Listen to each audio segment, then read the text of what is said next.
The little girl in the Queen's Guard, Sarah, clutched her mother's hand tightly as they approached the towering gates of Buckingham Palace. The 5-year-old had been dreaming of this moment for weeks, ever since her grandmother told her stories about the brave soldiers who protected the Queen. Her bright red coat matched her excitement, and her eyes sparkled with wonder as she took in the magnificent sight before her. The palace stood like a golden fortress in the morning sunlight, its windows gleaming and flags fluttering proudly in the gentle breeze. But what captured Sarah's attention most were the 2 imposing figures standing perfectly still at the entrance. The Queen's Guards, dressed in their iconic red tunics and tall black bearskin hats, looked like characters from a fairy tale come to life. Sarah's mother, Emma, had warned her that these soldiers were very serious and never moved or spoke while on duty. They were like living statues, she explained, trained to remain completely motionless no matter what happened around them. This only made Sarah more curious about these mysterious guardians. As they joined the crowd of tourists gathering near the palace railings, Sarah noticed something that made her heart sink. An elderly man in a wheelchair was struggling to get a clear view of the guards. Other visitors, eager to take their photos, had unknowingly blocked his path. The old gentleman sat quietly, too polite to ask anyone to move, but Sarah could see the disappointment in his weathered face. What happened next would stay with Sarah forever. One of the Queen's Guards, the one closest to where the elderly man sat, did something completely unexpected. Without breaking his rigid posture or moving his head, the soldier began to shift his position ever so slightly. It was almost imperceptible, but Sarah watched in amazement as the guard gradually angled himself to face the wheelchair-bound visitor more directly. The crowd around them continued chatting and taking pictures, completely unaware of what was unfolding. But Sarah saw it all. The guard's small movement had created a perfect line of sight between himself and the elderly gentleman. For the first time since arriving, the old man could see the magnificent soldier clearly, and a smile spread across his face. Emma noticed her daughter's intense focus and followed her gaze. She too witnessed the guard's subtle but meaningful gesture. The soldier maintained his stoic expression and perfect posture throughout, never acknowledging what he had done. To most observers, nothing had changed. But for one grateful visitor, everything had changed. The elderly man's daughter, who had been pushing his wheelchair, finally noticed what had happened. Her eyes filled with tears as she realized the guard had quietly adjusted his position just for her father. She whispered something in the old man's ear, and he nodded knowingly, his smile growing even wider. Sarah tugged at her mother's coat. "Mummy, did you see that?" The soldier moved for the grandpa in the wheelchair. Emma nodded, equally moved by the guard's compassionate act.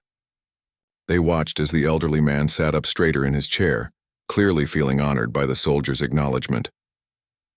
As the minutes passed, more tourists arrived, and the crowd grew thicker. But the guard remained in his slightly adjusted position, ensuring that the elderly visitor continued to have an unobstructed view.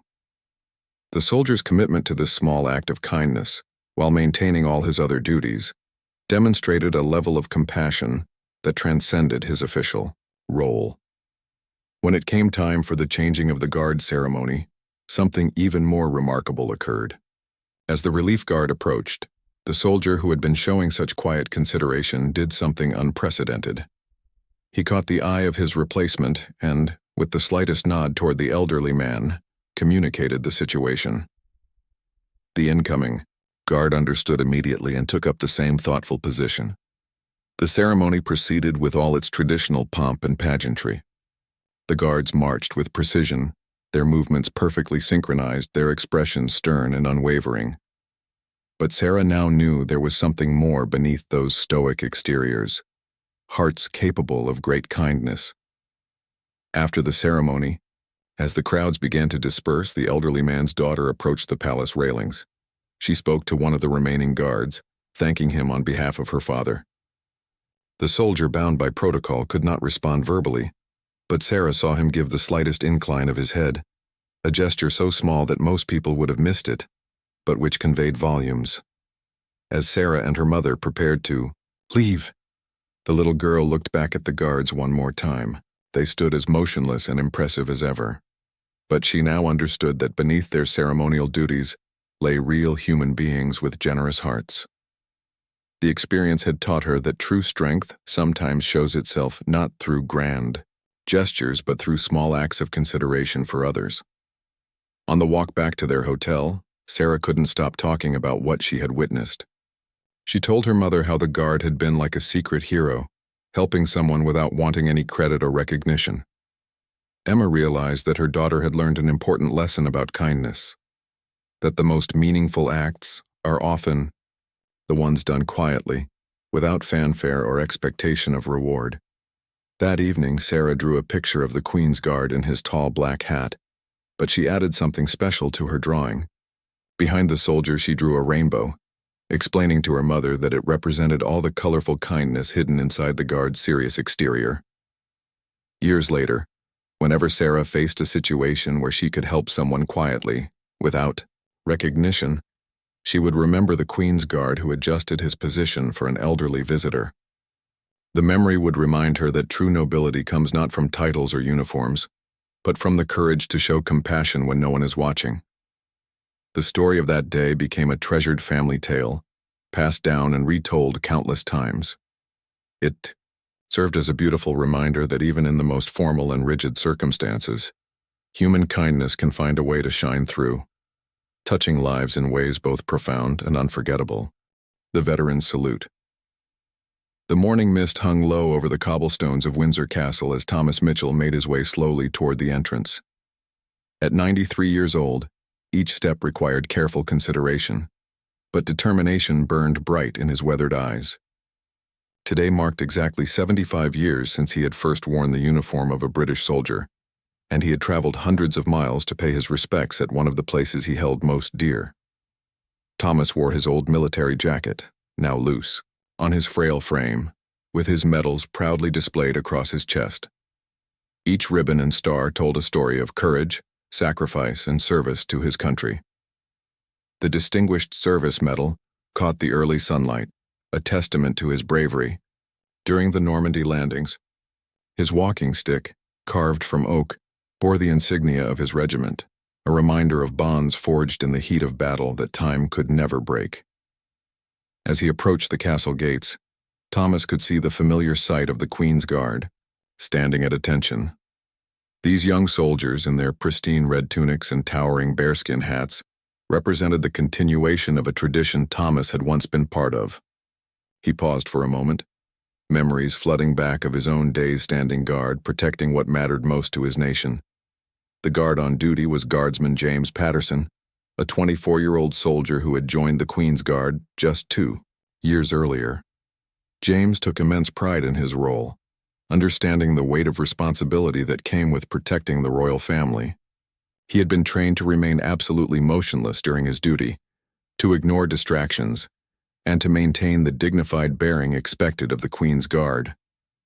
Thomas positioned himself near the guard post, not to cause any disruption, but simply to stand in solidarity with a fellow soldier.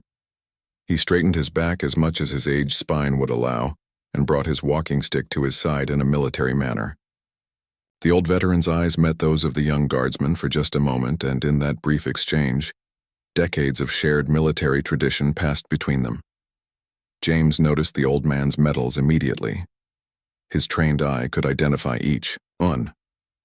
Understanding the significance of what they represented, the Distinguished Service Medal, the Defense Medal, the Victory Medal, these were not just decorations but symbols of extraordinary service during Britain's darkest hour. This elderly gentleman had not only served his country, but had risked everything to defend the very freedoms James now protected. Something stirred within James as he watched the elderly veteran struggle to maintain his military bearing despite his obvious physical limitations. Here was a man who had earned the right to rest, to let others carry the burden. Yet he had come to this place to show his continued support and respect. The young guardsman felt a deep connection to this stranger who shared his commitment to duty and service. Minutes passed in silence with both soldiers, one active, one retired, maintaining their respective positions. Thomas swayed slightly on his feet, the weight of his years evident, but his resolve remained unshaken. He had come here not for recognition or ceremony, but simply to honor the tradition he had once served and to show support for those who now carried it forward. Then something extraordinary happened. James, bound by strict protocol to remain motionless, began to feel an overwhelming urge to acknowledge this veteran's presence. The rules of his position were clear and unbreakable, yet his respect for the old soldier grew stronger with each passing moment. Internal conflict raged within the young guardsman as he struggled between duty to protocol and duty to honor. The decision, when it came, was instantaneous and came from the heart. James made a choice that could have cost him his position, but which he knew was absolutely right. In one fluid, precise movement, he raised his right hand to his bearskin hat in a perfect military salute directed toward the elderly veteran. Thomas's eyes widened in surprise and emotion. This unexpected honor from a serving member of the Queen's Guard touched him more deeply than any official ceremony could have. With tears beginning to form in his eyes, the old soldier summoned every ounce of strength in his frail body to return the salute. His hand, though trembling slightly with age, moved with the precision and pride of a lifetime's military training. For a moment that seemed to stretch into eternity, the two soldiers held their salutes. The young guardsman, rigid in his perfect military bearing, and the elderly veteran, defying the limitations of age to honor the moment with dignity.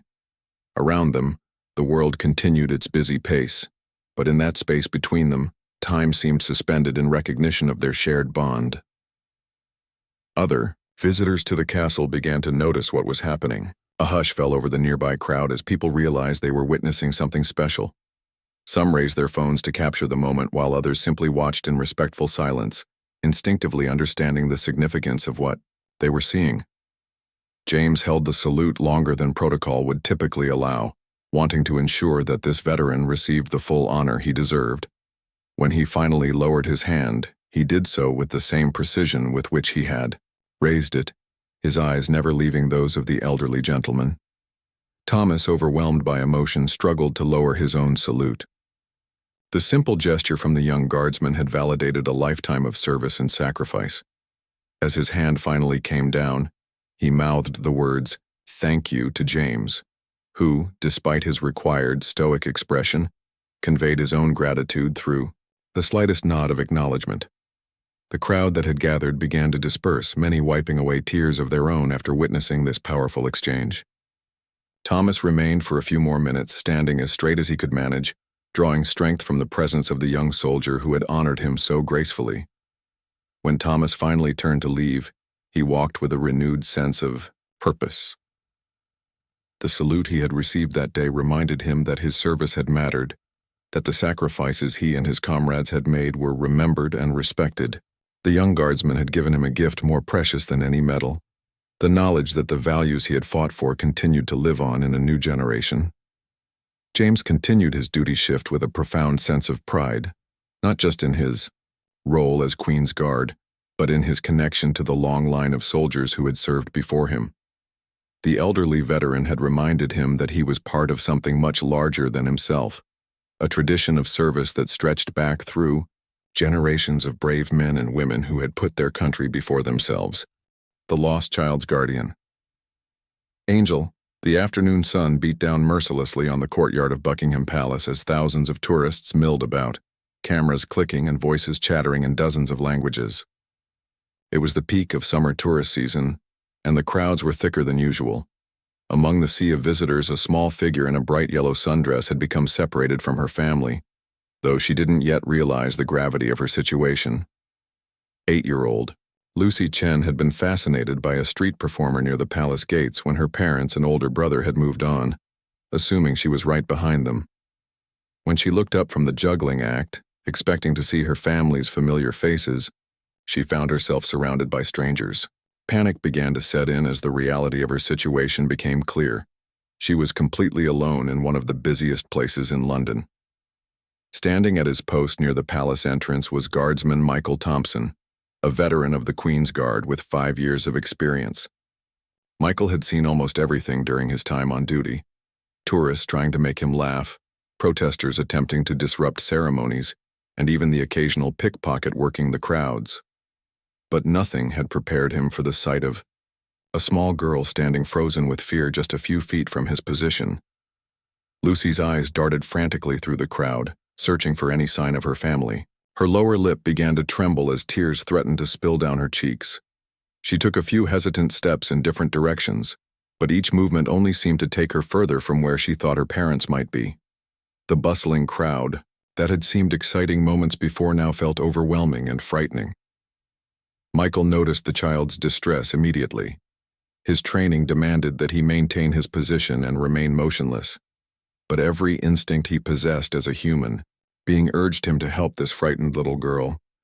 He could see that she was beginning to panic, and he knew from experience that lost children could quickly become hysterical in such overwhelming surroundings. The child's situation grew more precarious as the crowd continued to surge around her.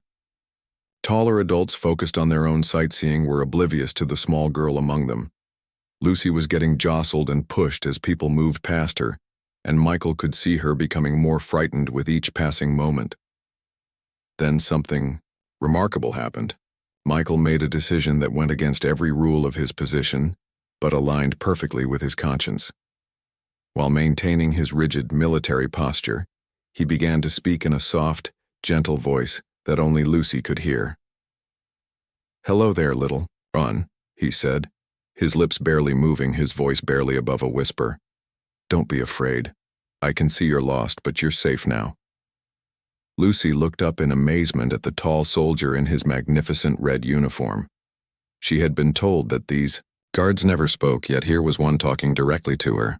The kindness in his voice immediately began to calm her racing heart. "Are you really talking to me?"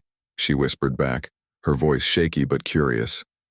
"Yes, I am," Michael replied, still maintaining his stoic expression while speaking in tones so quiet that the nearby tourists remained unaware of the conversation. "What's your name, sweetheart?" "Lucy," she replied, wiping a tear from her cheek. "I can't find my mummy and daddy." Michael's heart ached for the frightened child. "Lucy is a beautiful name," he said gently. "I'm going to help you find your family, but I need you to be very brave for me. Can you do that?" Lucy nodded eagerly, drawing strength from the soldier's calm confidence. His presence made her feel protected, as if nothing bad could happen to her while he was watching over her. "I want you to stand right here next to me," Michael instructed quietly. "Don't move away no matter what. I'm going to make sure someone comes to help you very soon." Lucy positioned herself beside the guard post, feeling safer than she had since realizing she was lost. Michael's quiet reassurance had transformed her from a panicked child into a brave little girl, ready to follow instructions. Michael then did something that required tremendous skill and discretion. While appearing to maintain his stoic guard duties, he began to make subtle signals to his fellow guards and palace security personnel, a slight shift in his stance, a barely perceptible movement of his eyes, and a small gesture with his hand, all communications that were invisible to tourists but clear to his trained colleagues. Within minutes, a plainclothes security officer approached the area, seemingly on a routine patrol. Michael's subtle signals guided the officer to Lucy's position. The security professional, understanding immediately what was happening, knelt down beside the little girl. "Hello, Lucy," the officer said warmly. "This nice soldier told us you might need some help finding your family." Lucy looked up at Michael with wonder. "How did you do that?" she asked in amazement. Michael allowed himself the slightest smile. "We guards have special ways of talking to each other," he explained softly. "Now go with this kind officer. He's going to help you find your parents." The security officer was already radioing for assistance, describing Lucy and asking for any reports of missing children. The palace had well-established procedures for such situations, and the machinery of help was quickly set in motion. As the officer prepared to escort Lucy to the security office where her frantic parents were likely heading, she turned back to Michael. "Thank you for talking to me," she said. "You made me feel brave." "You were already brave, Lucy," Michael replied gently. "You just needed someone to remind you." The officer led Lucy away, but she kept looking back at Michael, waving with her small hand. The guard, maintaining his position but allowing his eyes to follow her progress, felt a deep satisfaction knowing he had made a difference in a child's life. 20 minutes later, the joyful sounds of a family reunion echoed across the courtyard. Lucy had been successfully returned to her parents, who had been frantically searching for her throughout the palace grounds. The little girl could be heard excitedly telling her family about the magic soldier who had talked to her and kept her safe. Lucy's parents approached Michael's post later that afternoon. They couldn't speak directly to him due to protocol, but they stood nearby with their daughter, letting their gratitude show in their expressions. Lucy waved enthusiastically at her guardian angel, who acknowledged her with the barely perceptible nod that she now recognized as his special way of communicating. As the Chen family prepared to leave the palace grounds, Lucy's father took several photos of Michael at his post.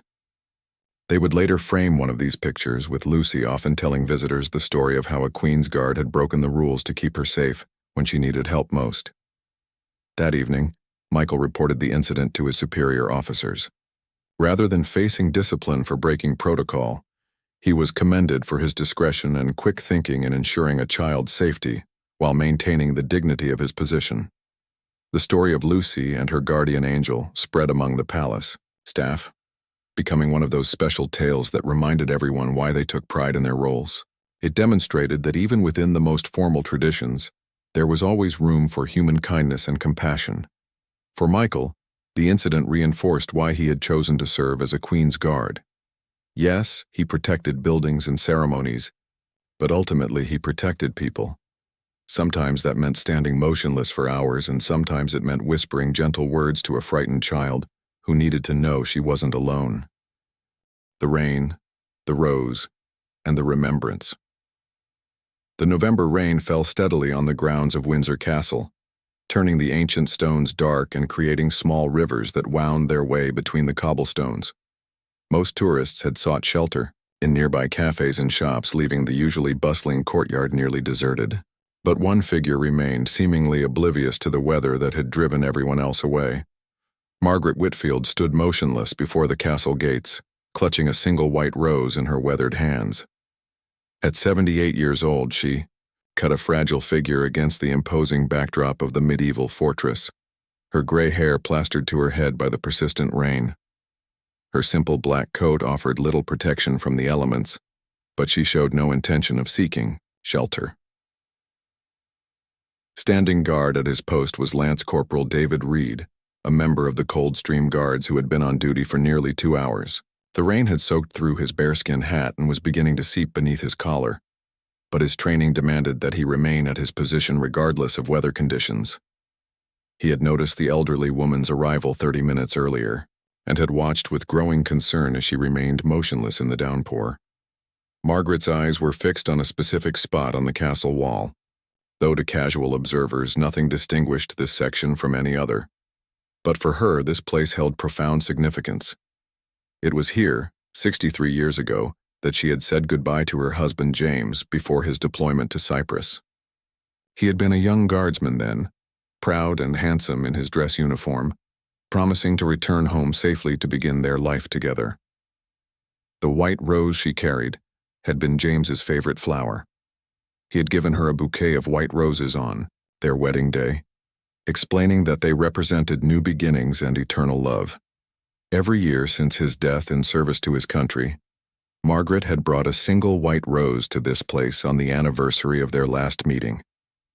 David could see that the elderly woman was crying, though the rain made her tears almost invisible. Her shoulders shook with quiet sobs, and she seemed to be speaking softly to herself, though he couldn't make out the words from his position. The sight of her obvious grief, combined with her determination to remain in the harsh weather, touched something deep within him. As the minutes passed, David's concern for Margaret's well-being grew stronger. She appeared frail, and the cold rain could be dangerous for someone her age. Yet he was bound by strict protocol to remain at his post and maintain his stoic demeanor. The internal conflict between his duty and his compassion created a tension that seemed to grow with each raindrop. Margaret continued her vigil, speaking quietly to the memory of her beloved James. "I kept my promise, my darling," she whispered. I came back like I do every year. I miss you so much." Her voice was barely audible above the sound of the rain, but the pain in her words was unmistakable. The rose in her hands was becoming battered by the weather, its delicate petals beginning to droop and fall. Yet she held it carefully, protecting it as much as possible from the elements, knowing it represented the only gift she could still give to her late husband. David made a decision that went against everything he had been taught about maintaining his position. The sight of this grieving widow standing alone in the rain, honoring the memory of a fellow soldier, demanded action that transcended protocol. With movements so subtle they were almost imperceptible, he began to adjust his position. Step by careful step, David moved closer to where Margaret stood. His movements were so gradual and precise that any observer might have assumed he was simply making minor adjustments to his stance. In reality, he was positioning himself to provide the elderly woman with as much shelter as possible from his elevated position. Margaret, lost in her memories and grief, didn't immediately notice the guard's movement, but gradually she became aware that less rain was falling on her. Looking up through her tears, she saw that the tall guardsman had somehow moved to partially shield her from the worst of the weather. "Oh my," she whispered, looking up at David with surprise and gratitude. "You don't need to do that for me." "Young man." David couldn't respond verbally without breaking protocol, but he maintained his new position, clearly indicating his intention to continue protecting her from the rain. His small act of kindness seemed to give Margaret strength, and she stood a little straighter despite the weather. For the next 20 minutes they stood together in the rain, the elderly widow honoring her husband's memory and the young guardsman offering what comfort he could through his presence.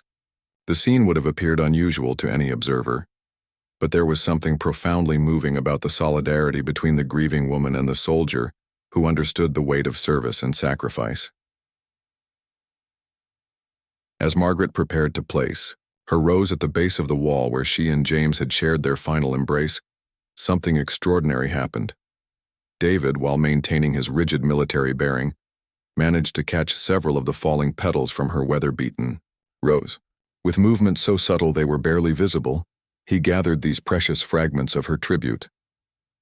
When Margaret turned back after placing the rose, she saw that David had carefully preserved the fallen petals. Though he could not speak or break his stance, his eyes communicated a deep understanding of the significance of her ritual. In that moment, Margaret felt that James himself was being honored not just by her presence, but by a brother in arms who understood the meaning of service. "Thank you," Margaret said softly, her voice thick with emotion. "James was a guardsman too, you know. He would have been so proud to see how you've honored him today." David's eyes, the only part of him that could show expression while on duty, conveyed his respect for both Margaret's devotion and her husband's service.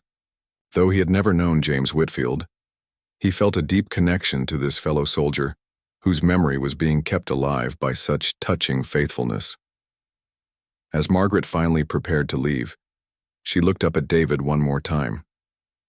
"I come here every year," she explained. "Rain or shine, I come to tell him I haven't forgotten. Thank you for standing with me today. It means more than you know." With that, she turned and began walking slowly toward the castle gates, her footsteps echoing softly on the wet stones. David watched her progress, maintaining his protective position until she was safely under the covered entrance. Only after Margaret had disappeared from view did David allow himself to return to his original post. The rain continued to fall, but he felt warmed by the knowledge that he had been able to offer comfort to someone who needed it. His uniform was soaked through, and he would face another hour of duty in the cold rain. But none of that mattered compared to what he had just experienced. Later that evening, David learned from other guards that Margaret Whitfield was well known to the castle staff. She had indeed come every year for more than 6 decades, always carrying a white rose, always standing in the exact same spot regardless of weather. Her husband had been killed in action in Cyprus in 1962, just 3 months after their wedding. The story of David's compassionate action spread quickly among the guards, becoming another chapter in the ongoing narrative of how royal guards could show profound humanity while maintaining their ceremonial duties. His superiors, when they learned of the incident, praised his discretion and sensitivity in honoring both protocol and compassion. Margaret's annual pilgrimage continued for several more years, and David, whenever he was on duty during her visits, would quietly position himself to offer her shelter from whatever weather she faced. Their wordless understanding became a testament to the power of shared respect for service, sacrifice, and the enduring strength of love and remembrance. The Silent Protector's Gift. The early morning air was crisp and fresh as the first tourists of the day began to gather outside St. James's Palace. Among them was a young man who stood apart from the others, not because of his appearance, but because of the profound silence that seemed to surround him.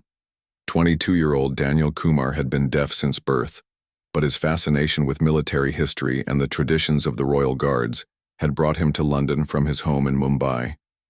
Daniel positioned himself near the guard post, his eyes bright with anticipation and wonder. He had saved for 2 years to make this trip, driven by a deep admiration for the discipline and dedication of the Queen's Guard. Though he had never heard the commands shouted during ceremonies or the sound of marching feet, he felt a deep connection to these soldiers who stood as symbols of duty and honor. At his post stood Guard Sean Murphy, a 6-year veteran of the Irish Guards who took immense pride in his role. Sean had always been moved by the diversity of visitors who came to witness the Guard ceremonies, but there was something special about the young man who had positioned himself so intently nearby. Sean could sense Daniel's genuine enthusiasm and respect, qualities that always touched the hearts of the serving guards. Daniel had brought with him a small notebook and pen, hoping to capture every detail of what he observed. He sketched the guard's uniform, noting the precise placement of buttons, the angle of the bearskin hat, and the perfect posture that Sean maintained. Each drawing was accompanied by carefully written observations about the tradition and ceremony he was witnessing. As the morning progressed, more tourists arrived, and the area became increasingly crowded.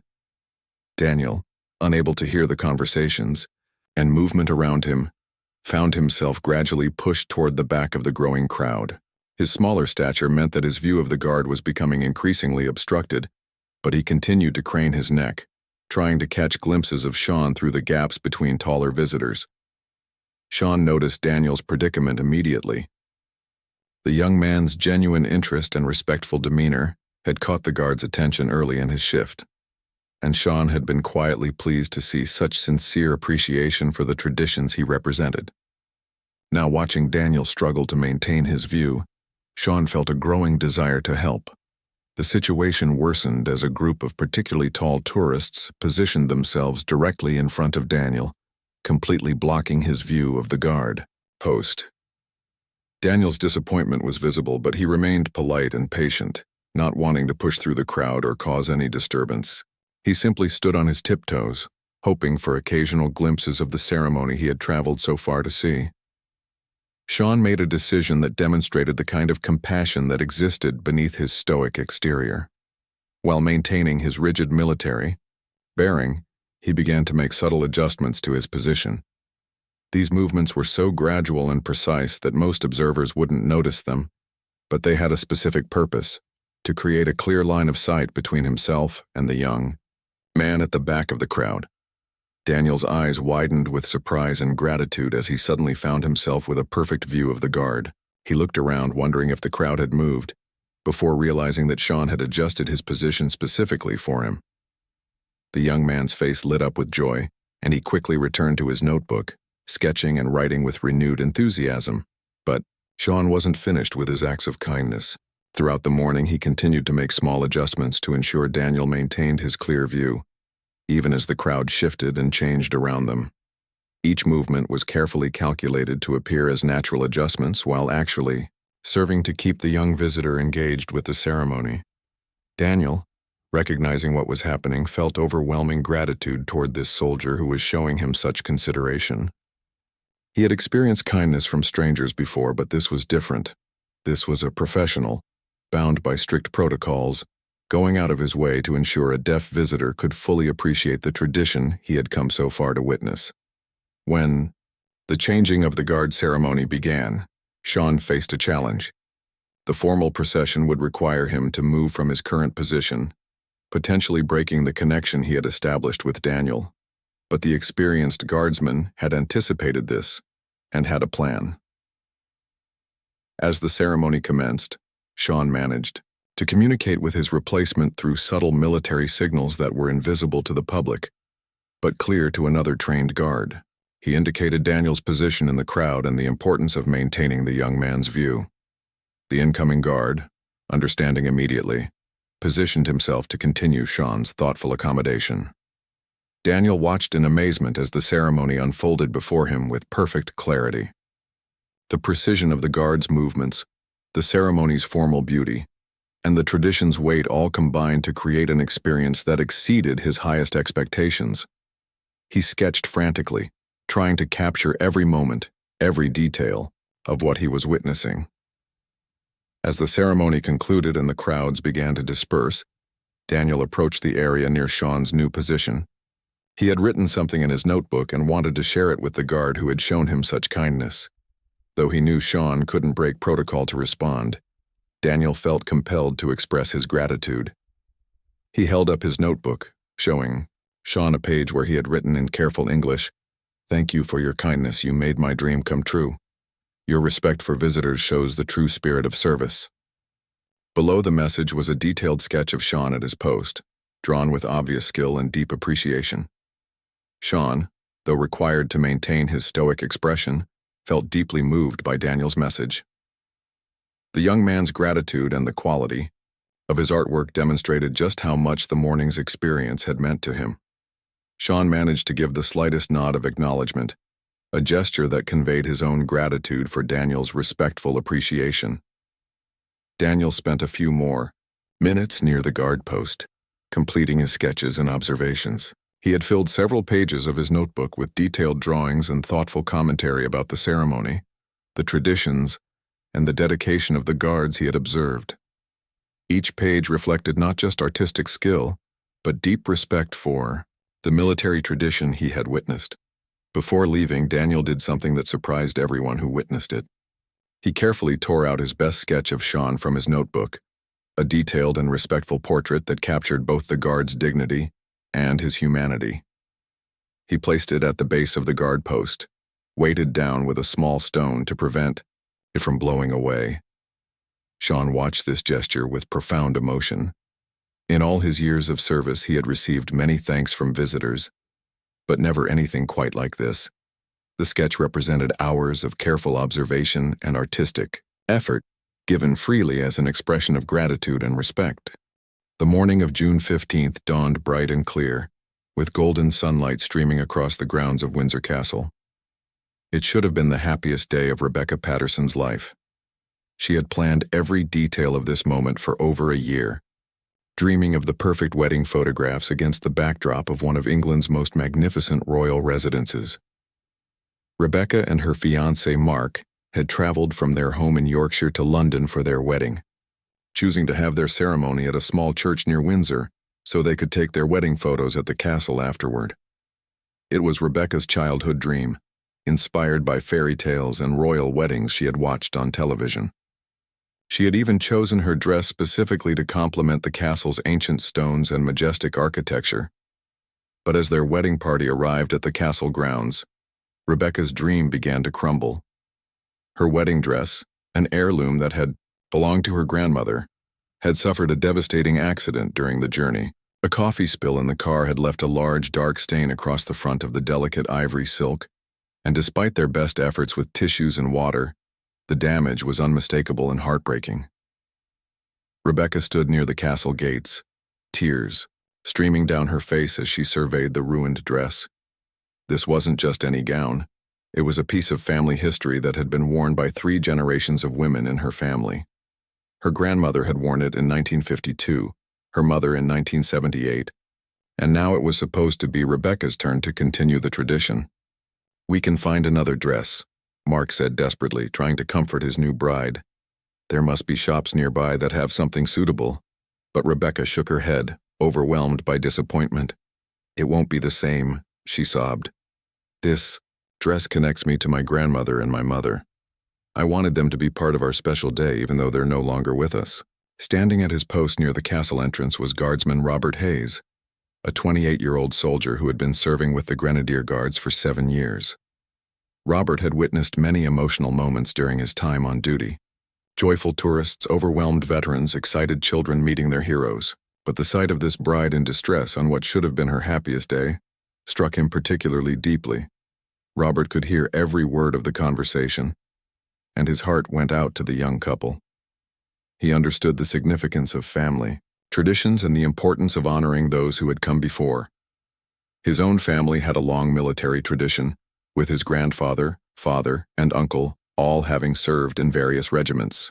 He knew how much it meant to feel connected to that legacy. As Rebecca continued to cry, her wedding party tried various solutions.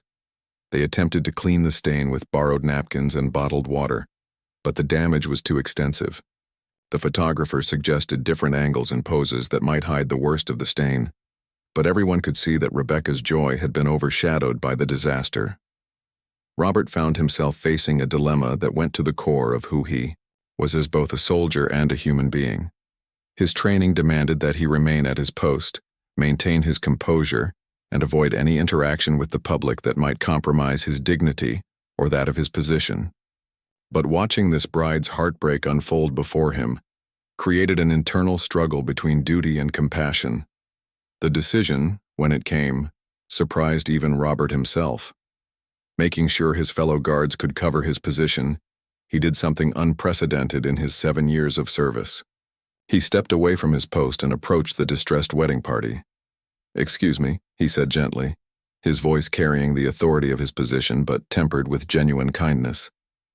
"I couldn't help but notice your situation, and I wonder if I might be of assistance." Rebecca and Mark looked up in surprise, not expecting any interaction from the stoic guard they had assumed was simply part of the castle's scenery. The rest of the wedding party fell silent, uncertain about how to respond to this unexpected development. "I have a sister who works in the wardrobe department at the nearby theater," Robert continued, his mind racing as he formulated a plan. "She specializes in period costumes and has access to cleaning solutions that might be able to help with your dress.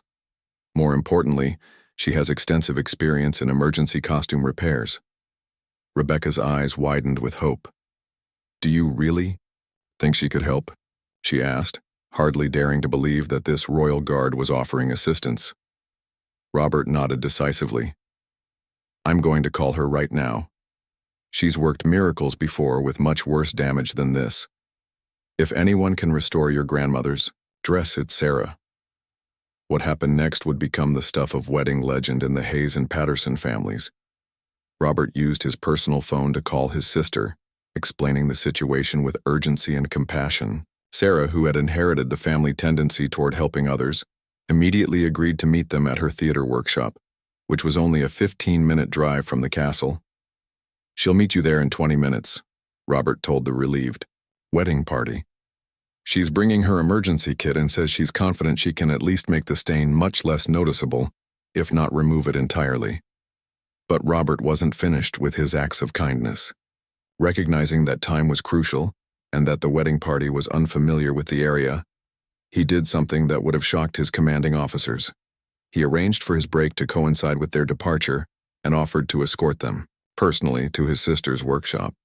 "I want to make sure you find the place easily and that Sarah has everything she needs to help you," he explained, his dedication to their cause now complete and unwavering. The drive to the theater workshop was filled with grateful conversation and growing hope. Rebecca couldn't stop thanking Robert for his kindness, while Mark marveled at the guard's willingness to go so far beyond any reasonable expectation of duty. At the workshop, Sarah Hayes proved to be as skilled and dedicated as her brother had promised. She examined the stained dress with the eye of an expert, immediately identifying the type of stain and the best approach for removing it without damaging the delicate vintage silk. "This is definitely fixable," she announced confidently. "The stain hasn't set completely, and I have a specialized solution that's designed for antique fabrics. Give me 40 minutes, and I'll have this dress looking as beautiful as it was on your grandmother's wedding day." While Sarah worked her magic on the dress, Robert stayed with the wedding party, sharing stories about the castle, its history, and some of the more amusing incidents he had witnessed during his service. His presence and conversation helped keep everyone's spirits up during the anxious wait. True to her word, Sarah emerged from her workshop exactly 40 minutes later, carrying the dress on a hanger. The transformation was miraculous. Not only had she completely removed the stain, but she had also made minor repairs to some of the dress's vintage lace and had carefully pressed the entire garment so that it looked absolutely perfect. Rebecca burst into tears of joy when she saw her restored dress. "It looks better than it has in years," she exclaimed, hugging Sarah tightly. "How can we ever thank you enough?" "Seeing you happy is thanks enough," Sarah replied, clearly moved by Rebecca's emotional response. "This dress has too much history and love in it to let a coffee spill ruin your special day." The journey back to Windsor Castle was filled with excitement and gratitude. Rebecca changed into her restored dress in the castle's visitor facilities, and when she emerged, she looked absolutely radiant. The dress fit her perfectly, and the love and history it represented seemed to glow around her. Robert, back at his post, watched with deep satisfaction as the wedding photography session proceeded exactly as Rebecca had dreamed. The photos were stunning, capturing not just the beauty of the bride and groom against the magnificent castle backdrop, but also the joy and relief that came from a disaster averted and a dream saved. Before leaving the castle grounds, Rebecca and Mark approached Robert's position one final time. Though he couldn't break protocol to have a conversation, they stood near him and spoke loudly enough for him to hear their final words of thanks. "We will never forget what you did for us today," Rebecca said, her voice thick with emotion. "You turned what could have been the worst day of our lives into something even more special than we had originally planned. Our children will hear this story, and they'll know that there are still heroes in the world." Robert maintained his stoic expression, but his eyes conveyed the deep satisfaction he felt in knowing he had made such a profound difference in their lives. The slight nod he gave them was barely perceptible to other observers, but Rebecca and Mark understood it as his acknowledgement of their gratitude and his own pleasure in their happiness.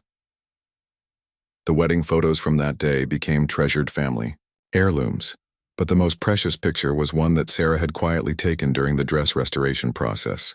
It showed Robert standing guard over the dress while Sarah worked on it, symbolizing the protection and care he had extended to strangers who needed help. Rebecca and Mark's wedding story became legendary among their friends and family, but they always emphasized that the real magic of their day hadn't come from the castle setting or the perfect weather. It had come from the kindness of a royal guard who had seen people in distress and had chosen compassion